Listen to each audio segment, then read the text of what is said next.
اگر روزی دلتان تنگ شد، اگر زندگی سخت شد، یادتان باشد که هنوز جایی هست که آفتاب بتابد.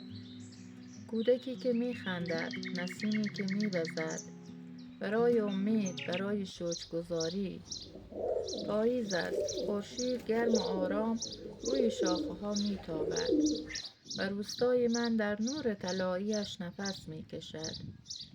دلسا بازی میکند با آن شور کودکانه‌ای که انگار خودش هم هنوز جزئی از طبیعت شده. و گله‌ای که بابا مثل همیشه به چرا برده. همه چیز در اینجا ساده است، اما همین سادگی معجزه زندگی است.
بدم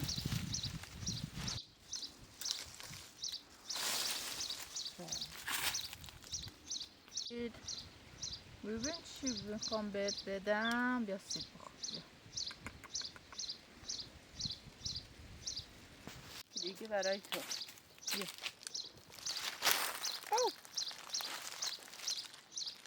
بیا بیا بیا.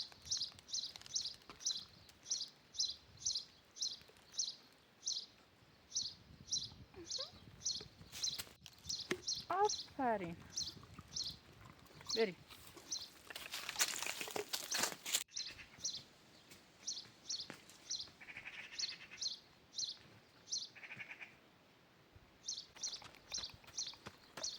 شا.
با تمام وجودم میگویم خدایا شکرت برای این زندگی، برای این هوا، برای این خورشید و برای مخاطبانی که از گوشه گوشه دنیا با من از همراهند شما در نکنه و باید این سای لحظات خوش را با من نفس رنج. میکشند.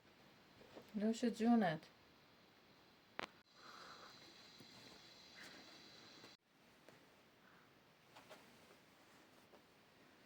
بسم الله الرحمن الرحیم.